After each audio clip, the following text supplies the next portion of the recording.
Hello. आज के इस कमाल के सेशन में हम इंग्लिश ग्रामर के उस हिस्से को डिकोड करने वाले हैं जो अक्सर अच्छों को कंफ्यूज कर देता है, इंग्लिश पास्ट टेंस। जी हाँ, आज इन सारे रूल्स को हमेशा के लिए क्लियर कर दिया जाएगा। तो चलिए बिना किसी देरी के सीधे शुरू करते हैं और समझते हैं कि आखिर ये पास्ट टेंस काम कैसे करता है। अब सबसे इंटरेस्टिंग बात देखिए, कैसे सिर्फ 2 लेटर्स जोड़ने से पूरी की पूरी टाइमलाइन बदल जाती है। लेफ्ट साइड पर है I jump in the lake, जो कि प्रेजेंट है, अभी की बात हो रही है। लेकिन राइट साइड पर गौर करें, जैसे ही इसमें ईडी जोड़ा गया और ये जंप्ड बना, बात सीधी पास्ट में चली गई। सिर्फ एक छोटा सा बदलाव और वक्त बिल्कुल पीछे चला गया। आज का हमारा प्लान कुछ ऐसा रहेगा। हम एक एक करके सारे ब्लॉक्स जोड़ेंगे। पहले सिंपल पास्ट और वर्ब के टाइप्स, फिर पास्ट कंटिन्यूअस, उसके बाद पास्ट परफेक्ट, फिर पास्ट परफेक्ट कंटिन्यूअस और आखिर में इन सबको एक साथ रखकर देखेंगे।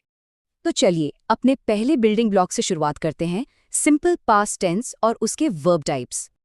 अब ये सिंपल पास्ट टेंस असल में हमारा वो डिफ़ॉल्ट टूल है जिसका इस्तेमाल उन कामों के लिए होता है जो पास्ट में शुरू हुए और पास्ट में ही पूरी तरह से ख़त्म भी हो गए, यानी कहानी ख़त्म। इसका इस्तेमाल हम तब करते हैं जब समय बिल्कुल साफ तौर पर बताया गया हो, जैसे येस्टरडे या लास्ट वीक। कोई सस्पेंस नहीं रहता इसमें। लेकिन इंग्लिश ग्रामर सीखते समय सबसे बड़ी रुकावट कहाँ आती है? रेगुलर और इर्रेगुलर वर्ब्स में। हम देख सकते हैं कि रेगुलर वर्ब्स तो बड़े शरीफ होते हैं, एक सीधा सा पैटर्न फॉलो करते हैं। आस्क बन गया आस्क्ड, वर्क का हो गया वर्क्ड। पर ये जो इर्रेगुलर वर्ब्स है ना, इनका कोई फिक्स रूल ही नहीं है। गो बदलकर वेंट हो गया, सी का सॉ बन गया। इन्हें तो बस याद ही करना पड़ता है और कोई उपाय नहीं है। अब बात करें रेगुलर वर्ब्स की, तो इन्हें पास्ट में बदलने के भी कुछ खास स्पेलिंग रूल्स होते हैं। ज़्यादातर में तो बस आखिर में ईडी लगा दीजिए, काम हो जाएगा। अगर कोई वर्ड ई पर ख़त्म हो रहा है तो बस एक डी जोड़ना होता है, जैसे लाइक का लाइक्ड। अगर आखिर में कोई कॉन्सोनेंट और वाई है तो वाई को हटाकर आई लगाइए और फिर ईडी जोड़िए, जैसे स्टडी का स्टडीड। और अगर सीवीसी यानी कॉन्सोनेंट वावल कॉन्सोनेंट वाला पैटर्न है तो आखिरी लेटर डबल हो जाता है, जैसे स्टॉप बन जाता है स्टॉप्ड, डबल पी के साथ। चलिए अब सेंटेंस स्ट्रक्चर का फॉर्मूला भी देख लेते हैं। पॉजिटिव वाक्यों में तो सिंपल पास्ट फॉर्म लग जाता है, लेकिन असली कैच कहाँ है? नेगेटिव और क्वेश्चन वाले वाक्यों में। जब हम डिड या डिड नॉट का इस्तेमाल करते हैं तो हमें वापस वर्ब के बेस फॉर्म पर आना पड़ता है, क्योंकि डिड ने पहले ही पास्ट का काम कर दिया है, इसलिए मेन वर्ब अपने ओरिजिनल फॉर्म में ही रहता है। बढ़िया, अब आगे बढ़ते हैं अपनी दूसरी लेयर की तरफ, पास्ट कंटिन्यूअस टेंस। तो अब पास्ट के एक्शंस में एक कंटिन्यूटी जोड़ते हैं। ये टेंस तब काम आता है जब हमें पास्ट में लगातार चल रही किसी एक्टिविटी के बारे में बताना हो।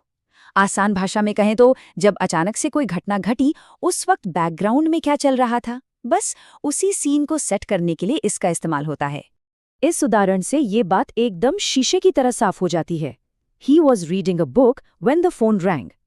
यहाँ was reading एक लगातार चल रहा काम है जो एक बैकग्राउंड सीन सेट कर रहा है, और तभी अचानक फोन का बजना यानी रैंग एक सिंपल पास्ट एक्शन है जो उस चल रहे काम के बीच में हुआ।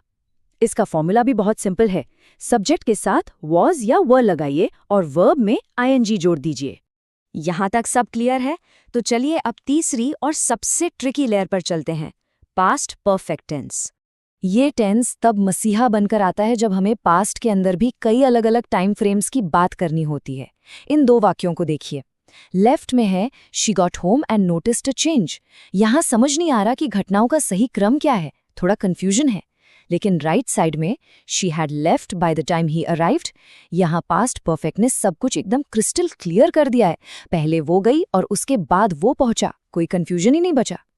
असल में पास्ट परफेक्ट को हम पास्ट ऑफ द पास्ट यानी अतीत का भी अतीत कह सकते हैं। इस टाइमलाइन को देखिए।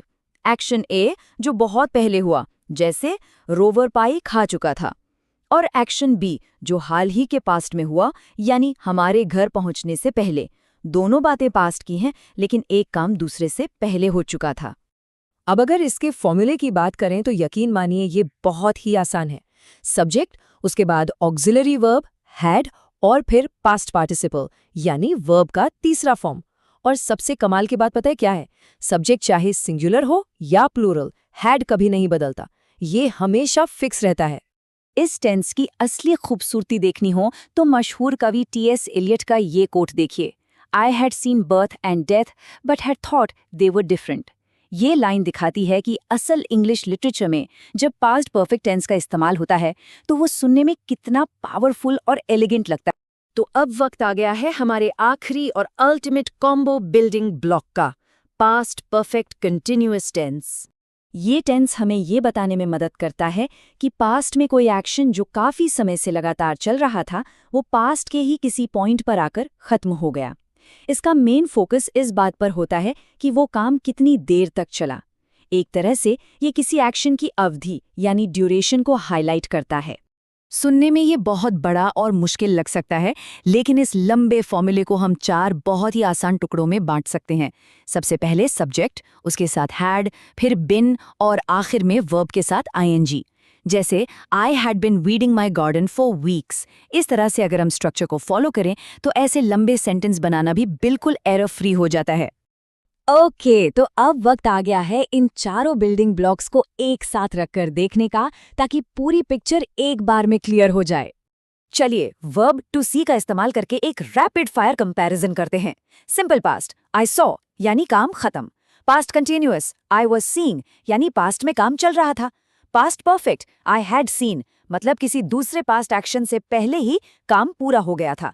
और past perfect continuous, I had been seeing मतलब पास्ट में एक काम लगातार चल रहा था जो अब खत्म हो गया है। देखा, टेंस बदलते ही सेंटेंस की पूरी वाइब और मीनिंग कितने शानदार तरीके से बदल जाता है। तो आज के इस सेशन को खत्म करने से पहले एक छोटा सा फाइनल नॉलेज चेक हो जाए।